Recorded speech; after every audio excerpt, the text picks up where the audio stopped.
বিসমিল্লাহির রহমানির রহিম। আপনি কি জানেন কাবাগর ধ্বংস করতে আসা আব্রাহার বিশাল হাতিসজ্জিত বাহিনীর উপর ঝাঁকে ঝাঁকে পাখি কিভাবে আল্লাহর শাস্তি নিয়ে এসেছিল? আব্রাহা কেন কাবাগর ধ্বংস করতে চেয়েছিলেন আর কিভাবে আল্লাহ তার ভয়ানক পরিকল্পনা ব্যর্থ করে দিলেন? জেনে নিন সূরা ফিলের পিছনের অবিশ্বাস্য কাহিনী। যখন আব্রাহা বলল আমি কাবাগর ধ্বংস করব, তখন আবুল মুত্তালিব কি বলেছিলেন আর কিভাবে আল্লাহ নিজের ঘর রক্ষা করলেন? সেই সময় সবচেয়ে শক্তিশালী সামরিক বাহিনী যার নেতৃত্বে ছিল হাতি, কাবাগর ধ্বংস করতে গিয়ে কিভাবে নিজেই ধ্বংস হয়ে গেল। আজ আমরা জানব সেই গল্প। রাসূল সাল্লাল্লাহু আলাইহি ওয়াসাল্লামের দাদা আবু মুত্তালিবের সময় এক বিরাট ঘটনা ঘটে যায়, যাকে কোরআনে চিরস্মরণীয় করে রাখা হয়েছে। সেটি হচ্ছে হাতি ও হাতিওয়ালার ঘটনা। আব্রাহা আল হাবশি, যিনি তৎকালীন ইয়েমেনের শাসক ছিলেন, তিনি নিজের জন্য একটি গির্জা নির্মাণ করেন, যার নামকরণ করা হয় কুল্লাইস। এটি তৈরি করার পিছনে তার উদ্দেশ্য ছিল আরব হাজিগণ যে কাবার পরিবর্তে গির্জায় গিয়ে হজ করে বা তাদের উপাসনা করেন, কিন্তু অনেক প্রচারণার করে তার গির্জায় কেউ যায় না। একদিন আরবের বণিকরা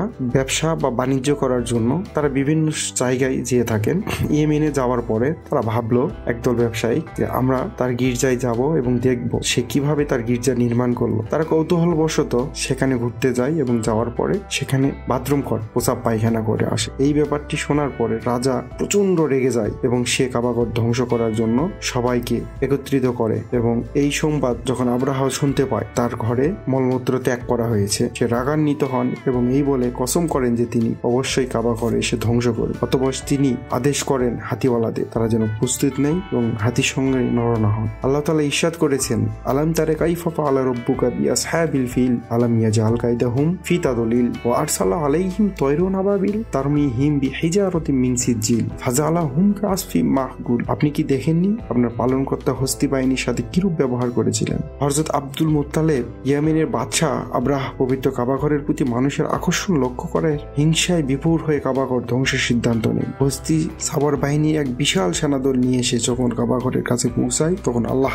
তাদের উপর আবাবিল পাখির ঝাঁক পাঠান। ওই পাখিগুলো উড়ন্ত অবস্থায় ঠোঁট ও ডানা দিয়ে আব্রাহার বাহিনীর উপর ছোট ছোট কঙ্কর নিক্ষেপ করে। সেনাদল দম্পতি ধ্বংস হয়ে যায়। এভাবে কাবাঘর ধ্বংসের হাত থেকে সুরক্ষিত থাকে। ইতিহাসে এসেছে ইয়েমেনের শাসক জোনাওয়াস নাজরানের খ্রিস্টানদের উপর নৃশংস নির্যাতন করতেন। তারা খ্রিস্ট ধর্ম ত্যাগ করে সেখানকার একজন খ্রিস্টান নির্যাতনের মুখে প্রাণ বাঁচিয়ে পালিয়ে গিয়ে রোমে এসে সেখানকার তৎকালীন সম্রাটের কাছে ঘটনা তুলে ধরে। রোমের খ্রিস্টান সম্রাট রাজা নাজ্জাশীর কাছে এক চিঠি পাঠিয়ে নির্যাতনের প্রতিরোধ জানায়। নাজ্জাশী 70,000 সেনার এক বিশাল বাহিনী ইয়েমেনে পাঠান আমিয়াত নামক এক সেনাপতির নেতৃত্বে। আব্রাহা ছিল এই বাহিনীর অন্যতম সেনা কমান্ডার। যুদ্ধে জোনাওয়াস হেরে যায় এবং আরিয়ান ও ইয়েমেনের শাসক কিছুকাল পর আব্রাহার সামরিক অভ্যুত্থান ঘটিয়ে আরিয়াতকে হত্যা করে নিজেই ইয়েমেনের শাসক হন। এই খবর নাজ্জাশীর কাছে গেলে তিনি আব্রাহাকে দমনের সিদ্ধান্ত নেয়। এই খবর পেয়ে আব্রাহা দ্রুত অনুগত্য স্বীকার করে এক নাজ্জাশীর তাকে ক্ষমা করে ওই পদে বহাল রাখে। এই অবস্থায় আব্রাহা নিজেকে খ্রিস্ট ধর্মের মহান খাদেম সেবক হিসেবে তুলে ধরার জন্য ইয়েমেনের অসাধারণ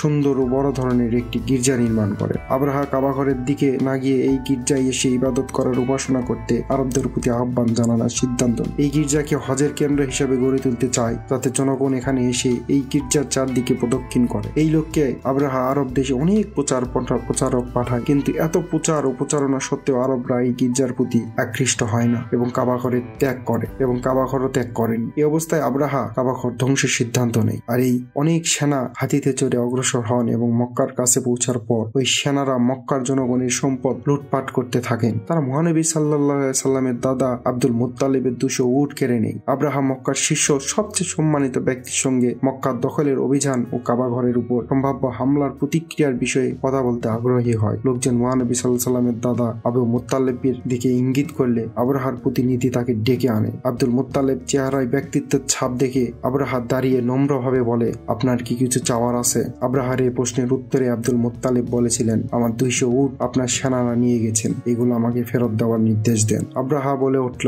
আপনাকে দেখে তো আমার মনে বেশ শ্রদ্ধার উদ্বেগ হয়েছিল, কিন্তু আপনার এই কথা শুনে আপনার সম্পর্কে আমার ধারণা বদলে গেল। আমি যখন আপনার ও আপনার বাদশার ধর্মের সঙ্গে সম্পর্কিত কাবা ঘর ধ্বংস করতে এসেছি, তখন আপনি কেবল নিজের 200 উটের কথাই বলছেন। জবাবে আব্দুল মুত্তালিব বললেন, আমি কেবল আমার উটগুলোরই মালিক, আর এই ঘরের মালিক রয়েছেন তিনি, নিজেই তা রক্ষা করবেন। একথা শুনে আব্রাহা কিছুটা চিন্তিত হয়ে পড়ে। আব্দুল মুত্তালিব মক্কায় ফিরে এসে সেখানকার লোকজনকে আশেপাশের পাহাড়ে আশ্রয় নিতে বললেন এবং তিনি নিজে কাবাঘরের পাশে এসে আল্লাহর সহায়তা চালেন। হাতিতে বসা আব্রাহার নেতৃত্বাধীন বিশাল সেনাদের যখন কাবাঘরকে ধ্বংস করতে গিয়ে চারদিক থেকে ছুটে আসছিল, তখনই সাগর দিক থেকে ভেসে আসা হাজার হাজার ঝাঁকে ঝাঁকে পাখি। তাদের সবার সঙ্গে ছিল 3টি করে ছোট্ট ছোট্ট ঢিল বা কঙ্কর। আব্রাহার বাহিনীর উপর এসব ঢিল ছোড়া হয় বৃষ্টির মতো, ফলে ওই বাহিনীর ধুলার সাথে কুপাকাত হয়ে যায় এবং আব্রাহা নিজেও এসব ঢিলের আঘাতে আহত হয় এবং ইয়েমেনের পালিয়ে যায়, ইয়েমেনে যে মারা যায়। এই গুরুত্বপূর্ণ শিক্ষণীয় ঐতিহাসিক ঘটনা ঘটেছিল